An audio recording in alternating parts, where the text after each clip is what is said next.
FTP நேயர்களுக்கு வணக்கம். கரூரில் நடந்த ஒரு பெருந்துயரம், கிட்டத்தட்ட 39 உயிர்கள் தான் என்று எண்ணி இருந்தோம். இப்பொழுது தொடர்ந்து 2 உயிர்கள் 41 கடந்து கரூர் மேலும் துயரத்திலே ஆழ்ந்து கொண்டிருக்கிறது.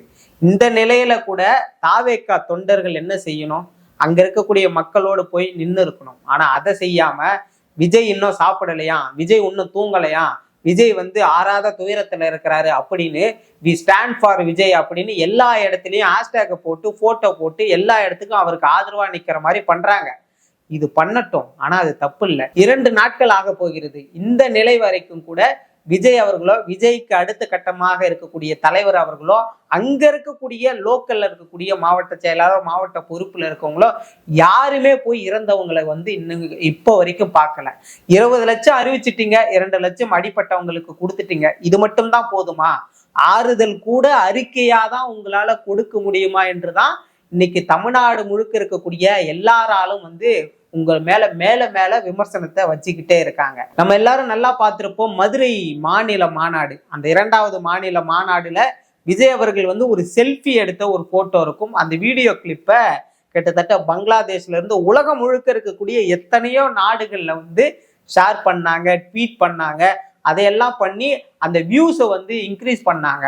அப்படி இப்போ இந்த கரூர் எவ்வளவு துயரமான சம்பவம். இந்த துயரமான சம்பவத்துக்கு நடுவுல விஜய் அவர்கள் சோகமா இருக்கிற மாதிரி போட்டோ கிரியேட் பண்றது, அதுக்கப்புறம் ஏஐல இமேஜஸை எடிட் பண்ணி விஜய் சாப்பிடலையா, தூங்கலையா, அவர் எவ்வளவு துயரமா இருக்கிறாரு பாருங்க அப்படின்னு வீடியோ கிளிப்பா போட்டு எல்லாரும் ரீல்ஸ் போட்டுட்டு இருக்காங்க. நீங்க மனசாட்சி உள்ளவர்களா இருந்தா, நீங்க உண்மையிலே ஒரு கட்சி இருந்து அதை ஆட்சி பிடிக்கணுன்ற எண்ணத்தோட வரக்கூடியவர்களா இருந்தா இப்படியெல்லாம் ரீல்ஸ் போட்டுட்டு இருக்க மனசு வரணும்.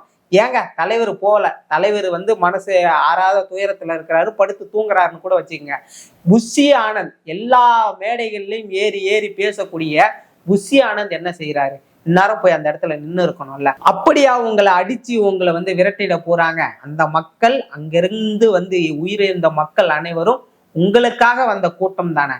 அப்படிப்பட்ட உங்களுக்காக வந்த கூட்டத்தை நீங்க போய் பார்க்கல. 20 லட்சம் பணத்தை அறிவிக்கிறீங்க, அது ஆறுதலை கொடுத்துருமான்னு கேட்டா நிச்சயமா பறிபோன உயிரை உங்களால மீட்டு தர முடியாது. அதற்கு இந்த 20 லட்சம் என்னைக்குமே ஈடே ஆகாது அப்படின்னு நல்லா தெரிஞ்சும் கூட விஜய் அவர்கள் ஒரு மிகப்பெரிய அப்பாவி. நான் இதை தெளிவா சொல்லுவேன். அவர் அப்பாவி மனநிலையில தான் இருக்கிறாரு. இந்த வியூகம்ன்ற பேர்ல அந்த மனுஷனை போட்டு அவரை எல்லா வழியிலும் இங்க கையை காட்டு, இங்க இதை பண்ணுன்னு அவரை பண்ண வச்சு இப்படி ஒட்டு மொத்தமா 41 உயிர்களை பலியாக்குனது இந்த பிஆர் டீம். இவங்க தான். ஒரு கூட்டத்துல போய் விஜய் அவர்கள் பேசுற இடத்துல தமிழ் ஈழத்தை பத்தி பேசுறாரு, பிரபாகரன் அவர்களை பத்தி பேசுறாரு. டக்குன்னு பார்த்தோம்னா அந்த இடத்துல விஜயும் பிரபாகரனும் அவரு போட்டோ இருக்கிற மாதிரி காட்டுறாங்க. அதுக்கப்புறம் விஜயகாந்த் இவரும் இருக்கிற மாதிரி அதை மட்டும் ஜூம் பண்ணி காட்டுறாங்க. இப்ப கரூரில் நடந்த கூட்டத்துல விஜய் எந்த ஒரு பொருளையுமே உள்ள வாங்கி இருக்க மாட்டாரு. ஆனா அஜித்தோட இருக்கிற மாதிரி ஒரு போட்டோ எடுத்து அதுல ஆட்டோகிராஃப் போட்டு கொடுக்குறாரு. அதை மட்டும் எங்க உள்ள கேரவனுக்குள்ள இருந்து போட்டோ எடுத்து அதை வீடியோ எடுத்து வெளியே போடுறாங்க. ஏன்னா அஜித்தோடைய ஃபேன்ஸ் எல்லாம் பார்க்கணும்ல. பார்த்து தாவேகா தலைவர் விஜய் பாருங்க, அஜித் போட்டோ வாங்கினோடனே எவ்வளவு இணக்கமா பார்த்து கையெழுத்துலாம் போட்டு கொடுக்குறாரு அப்படின்னு. இப்படி கேவலமா பிஆர் டீமை வச்சு பொலிட்டிக்கலை மட்டுமே தொடாம முழுக்க முழுக்க ஒரு இன்ஃப்ளூயன்சர் தனமா தான் இந்த அரசியல் முழுக்க முழுக்க இருந்துட்டு இருக்கு. தொடர்ந்து பல்வேறு விதமான விமர்சனங்களை வைக்கிறாங்க, ஆளுங்கட்சி மீது வைக்கிறாங்க. அது உண்மையா பொய்யா அப்படின்றதெல்லாம் தாண்டி நீங்க ஒரு விஷயம் நல்லா யோசிச்சுக்கணும்.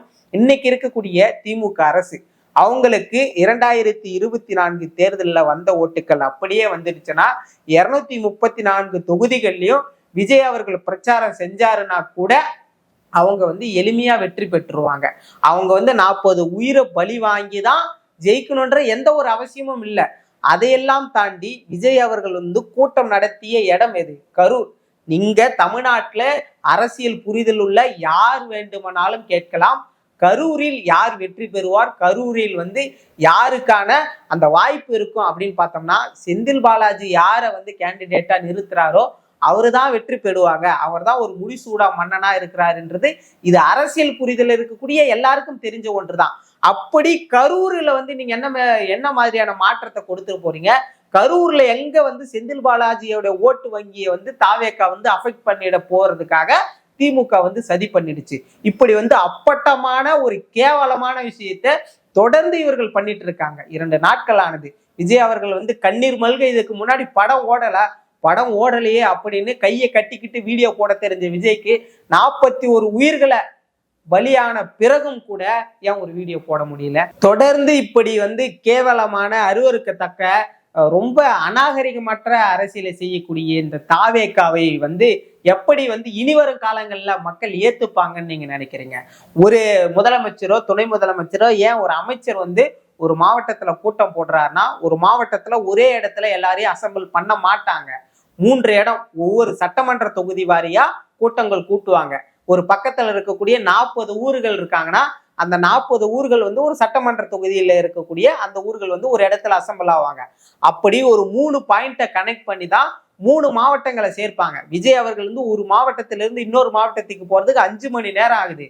அந்த இடத்துல 3 இடங்கள்ல பிரிச்சு அந்த மக்களை நிறுத்தி வச்சிருந்தா நிச்சயமா அழகா பார்த்து அழகா பேசிட்டு போயிருக்கலாம். நானே 3 நிமிஷம் தான் பேசுறேன்னு விஜய் அவர்கள் வந்து வெளிப்படையா சொல்லக்கூடியவர். 9 நிமிஷம் பேசிட்டு போறாரு. அவரை பார்க்க தானே வராங்க. அப்படி செய்யாம ஒட்டுமொத்த கூட்டத்தையும் ஒரே இடத்துல திரட்டி அங்க வந்து கூட்டத்தை காட்டணும். எப்படி திமுக முப்பெரும் விழாக்கு ஒரு கூட்டம் வந்தது, அதை உடைக்கிறதுக்கு நாங்க ஒரு விஷயத்த பண்ணணும். சேலத்துல நடந்த அந்த பிரச்சாரத்தை வந்து திடீர்னு கரூருக்கு மாத்தி இவங்க வந்து தங்களுடைய இன்ஃப்ளூயன்சர் வேலைகள்லாம் ஒட்டுமொத்தமா இறக்குன ஒரே வேலையாலதான் இன்னைக்கு 41 உயிர்கள் வந்து பலியாயிருக்கு. மேலும் எத்தனையோ பேர் உயிருக்கு போராடிட்டு இருக்காங்க. இப்படி மிக கேவலமா பிஆர் வேலை செய்யக்கூடிய தாவேக்காவை நம்ம என்ன நினைக்கலாம்? இவங்க அடுத்து எங்கெங்கெல்லாம் கூட்ட போவாங்க, அங்கெல்லாம் மக்கள் எப்படி இவங்களை ஏத்துப்பாங்க? நீங்க எப்படி பாக்குறீங்கன்னு மறக்காம கமெண்ட் பண்ணுங்க.